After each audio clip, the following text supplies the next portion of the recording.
Honorable Speaker, sir, on the sacred occasion of Magh Purnima and the birth anniversary of Guru Ravidas, I present the budget for the year 2026-2027. Umashankar Singh point में आपका स्वागत है।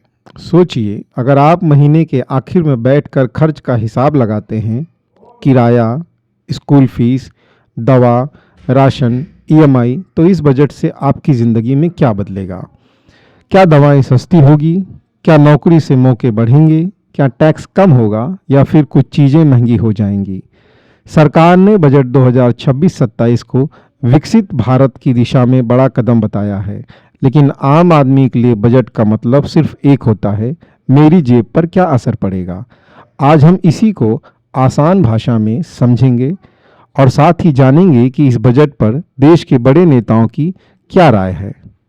सबसे पहले जानेंगे सरकार क्या कह रही है। प्रधानमंत्री नरेंद्र मोदी ने इस बजट की सराहना करते हुए कहा है कि वर्तमान के सपनों को साकार करता है और 2047 के विकसित भारत की मजबूत नींव रखता है। उन्होंने कहा है कि भारत रिफॉर्म एक्सप्रेस पर सवार है और इस बजट से उसे नई ऊर्जा और नई गति मिलेगी। प्रधानमंत्री ने खास तौर पर इंफ्रास्ट्रक्चर पर जोर दिया है।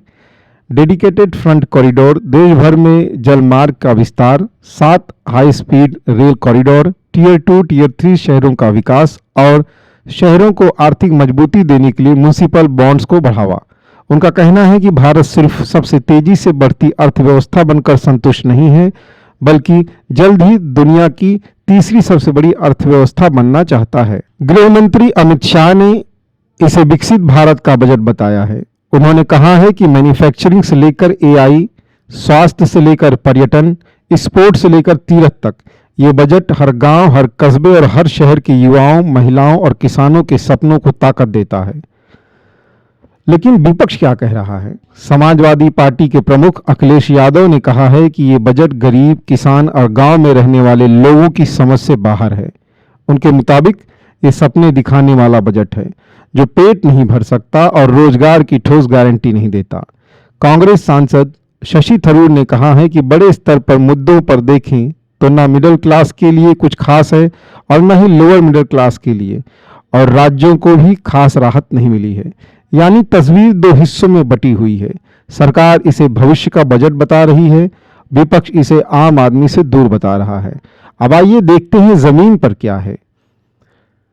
सरकार ने कुछ गंभीर बीमारियां, खासकर कैंसर से जुड़ी 17 दवाइयों पर कस्टम ड्यूटी खत्म की है। अगर ये दवाएं विदेश से आती हैं तो उनका दाम कुछ कम हो सकता है। जिन परिवारों में लंबा इलाज चल रहा है उनके लिए ये राहत की खबर हो सकती है। विदेश पढ़ाई या इलाज के लिए पैसे भेजने पर जो टीसीएस लगता था उसे घटाकर 2% कर दिया गया है।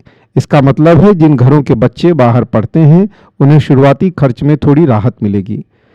व्यक्तिगत इस्तेमाल के लिए आयात किए गए सामान पर कस्टम ड्यूटी 20% से घटाकर 10% कर दी गई है। यानी कुछ आयातित सामान, खासकर निजी उपयोग की चीजें, पहले से सस्ती हो सकती हैं।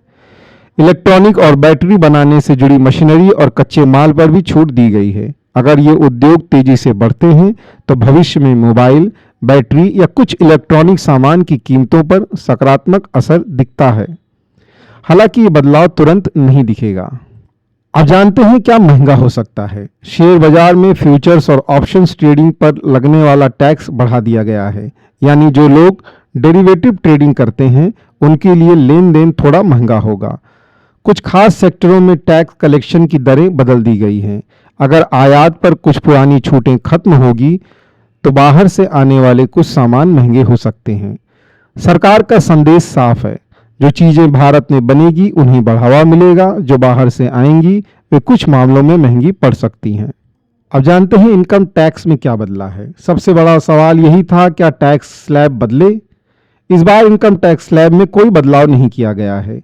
वित्त मंत्री निर्मला सीतारमण ने कहा है कि स्लैब वही रहेंगे, लेकिन नियम आसान किए जाएंगे। आयकर रिटर्न दाखिल करने की समय सीमा में बदलाव किया गया है। ITR 1 और ITR 2 दाखिल करने वाले 31 जुलाई तक रिटर्न भर सकेंगे। रिटर्न को सुधारने की समय सीमा भी बढ़ाई गई है। सरकार का कहना है कि आयकर नियम और फॉर्म को और सरल बनाया जाएगा ताकि आम करदाता को कम परेशानी हो। अब नई टैक्स रिजीम की बात करें। पिछले साल लागू व्यवस्था के तहत सालाना 12 लाख रुपए तक की आमदनी पर कोई इनकम टैक्स नहीं है।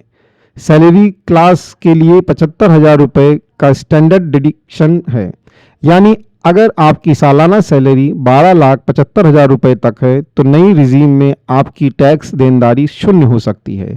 लेकिन ये कोई नई राहत नहीं है, ये पहले से लागू व्यवस्था जारी रखी गई है। रही बात रोजगार की, ये बजट उद्योग और इंफ्रास्ट्रक्चर पर बड़ा दाव लगाता है। Semiconductor, electronics, biopharma, textile park, high speed rail, औद्योगिक गलियारे, सरकार मानती है कि इन बड़े प्रोजेक्ट्स से नौकरियां बनेगी। अगर फैक्ट्रियां लगती हैं, निर्माण होता है तो इंजीनियरों, तकनीशियनों, मजदूरों और सप्लाई चेन से जुड़े लोगों के लिए काम बढ़ सकता है। लेकिन सच्चाई ये है कि नौकरियां तुरंत नहीं बनती, इसमें समय लगेगा। ये बजट आज की बेरोजगारी का समाधान नहीं देता, बल्कि आने वाले वर्षों के लिए ढांचा तैयार करता है। अब बात करते हैं शिक्षा और नौकरी से जुड़ाव। सरकार ने पढ़ाई को सीधे नौकरी से जोड़ने की बात की है। नई समिति तय करेगी किस सेक्टर में किस तरह की स्किल की जरूरत है। एआई और नई तकनीक को शिक्षा में शामिल किया जाएगा। हर जिले में लड़कियों के लिए हॉस्टल बनाने की योजना है। स्वास्थ्य क्षेत्र में 1 लाख नए प्रशिक्षित पेशावर तैयार करने का लक्ष्य है। एडमिशन, गेमिंग और डिजिटल इंडस्ट्री से जुड़े कोर्स को बढ़ावा दिया जाएगा, यानी शिक्षा को डिग्री से आगे बढ़ाकर रोजगार से जोड़ने की कोशिश है। किसान, महिलाओं और गरीबों की बात करते हैं। अब किसानों के लिए खेती में विविधता पर जोर है। नारियल, काजू, कोको, चंदन जैसी उच्च मूल्य वाली फसलों को बढ़ावा। मछली पालन के लिए जलाशयों का विकास। एआई आधारित प्लेटफॉर्म किसानों को सलाह देगा। लेकिन एमएसपी या सीधे नगद सहायता जैसी बड़ी घोषणा नहीं है। महिलाओं के लिए गांव में बाजार यानी शी मार्ट की योजना है। दिव्यांगों के लिए कौशल और उपकरण सहायता बढ़ाने की बात है। ये कदम छोटे हैं, लेकिन अगर सही तरीके से लागू होते हैं तो असर डाल सकते हैं। हालांकि इस बजट में कोई बड़ी नई सामाजिक सुरक्षा योजना या सीधे नगद सहायता की घोषणा नहीं की गई है। सरकार कहती है ये भविष्य का बजट है, विपक्ष कहता है ये आम आदमी की जेब से दूर है। सच ये है कि ये बजट आज की जेब में बड़ा बदलाव नहीं करता। कुछ चीजें सस्ती होंगी, कुछ महंगी। टैक्स प्रक्रिया आसान होगी, लेकिन स्लैब नहीं बदले। रोजगार की उम्मीद है, लेकिन तुरंत राहत नहीं है। ये बजट आज की जरूरतों से ज्यादा कल की अर्थव्यवस्था पर दांव लगाता है। अब सवाल वही दूर है, क्या ये लंबी दूरी की रणनीति सच में आम आदमी का फायदा पहुंचाएगी या आने वाला साल तय करेगा।